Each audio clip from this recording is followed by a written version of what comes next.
ఎకరాల స్థలాన్ని నూతన జిల్లా కలెక్టరేట్ కోసం కేటాయించిన స్థలం ఉందో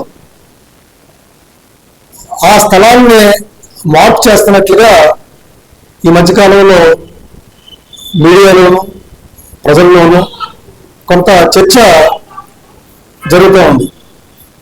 అది వాస్తవం అవాస్తవం ఏంటనేది ఇంతవరకు మాలాంటి పొలిటికల్ పార్టీ కూడా ఇంతవరకు విషయం అర్థం కాలేదు. ఇది ఒక చర్చ అయితే జరుగుతూ ఉంది. ప్రజలు దీంట్లో గందరగోళానికి కూడా గురవుతూ ఉన్నారు.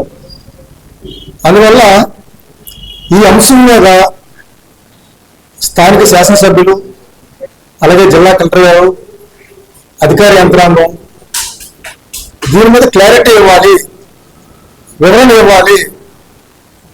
దీంట్లో వాస్తవం ఏంటో అవాస్తవం ఏంటో ప్రజానీకానికి తెలియజేయాలి అని కోరడం కోసమే ఈ ప్రెస్ మీట్ని నిర్వహిస్తా ఉన్నాం. జిల్లాలో విభజన తర్వాత భీమవరాన్ని జిల్లా హెడ్ క్వార్టర్గా నిర్ణయించారు. నిర్ణయించిన తర్వాత ప్రకృతి ఆశ్రమంలో జిల్లా కలెక్టరేట్ని ఏర్పాటు చేశారు. ప్రకృతి ఆశ్రమంలో జిల్లా కలెక్టరేట్ అన్నది ఒక విధంగా ప్రజానీకానికి కొంత అసౌకర్యంగానే ఉంది. మెయిన్ రోడ్ మీద దిగి అక్కడికి నడిచి వెళ్ళాలన్నా లేదు ఇతర వాహనాలు వెళ్ళాలన్నా ట్రాన్స్పోర్ట్ ప్రాబ్లం ఉంది. మెయిన్ రోడ్డుకి కొంత దూరంగా కూడా ప్రస్తుతం కలెక్టరేట్ ఉంది.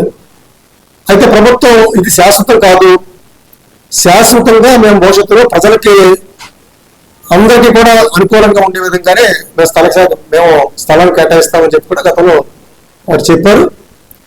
అలాగే మార్కెట్ యార్డ్లో ఉన్నటువంటి 20 ఎకరాల స్థలాన్ని కూడా నూతన కలెక్టరేట్ భవనానికి ఇతర కలెక్టరేట్ కాంప్లెక్స్ కి కేటాయిస్తూ జీవో కూడా విడుదల చేశారు.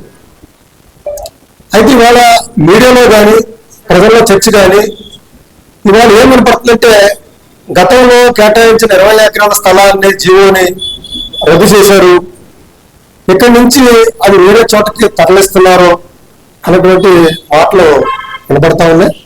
అందువల్ల ఈ అంశం మీద వివరణ క్లారిటీ స్పష్టత ప్రజానీకానికి తెలియజేయాలని చెప్పేసి మేము కోరుతా ఉన్నాం. ఎందుకంటే అయితే గత ప్రభుత్వం మార్కెట్ యార్డ్ని నిర్ణయించి 20 ఎకరాలు కేటాయించి ఒక జీవో ఇష్యూ చేసింది.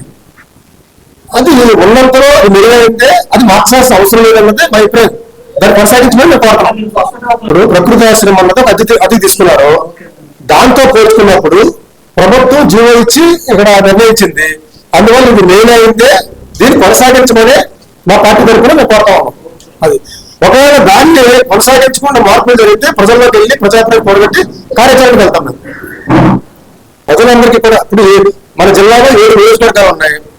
7 నియోజకవర్గాల ప్రజలకి కూడా అది బస్సు రూపంలో కానీ ట్రైన్ రూపంలో కానీ ఇతర రూపంలో కానీ రవాణాకి ప్రజలు వీలుగా రావడానికి అనుకూలంగా ఉండే విధంగా ఆ స్థలం ఆ ప్లేస్ ఉండాలన్నది మేము కోరుతున్నాం. అందువల్ల ఒక నియోజకవర్గం గ్రామం ఎక్కడన్నా కూడా అన్నది అది సాంకేతిక విషయం తప్ప మాకు ప్రధానంగా ఏంటంటే ప్రజలకు అందుబాటు, ప్రజలకు సెంటర్ పాయింట్, రవాణాకి సౌకర్యంగా ఉండాలన్నది మేము కోరుకుంటాం.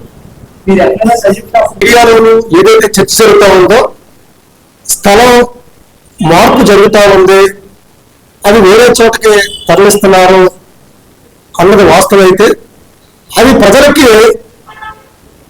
వీలుగాను ఆమోదయోగ్యంగాను లేకపోతే మేము ప్రజాభిప్రాయాన్ని కూడగట్టి అందరినీ కలుపుకొని అవసరమైతే కార్యాచరణకి కూడా దిగుతామని చెప్పేసి కూడా ఈ సందర్భంగా ప్రభుత్వానికి తెలియజేస్తున్నాం.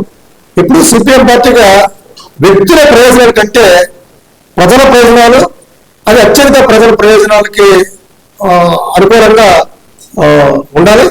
ఉన్నంతలో ఇదే బెటర్ అని చెప్పేసి మేము భావిస్తున్నాం.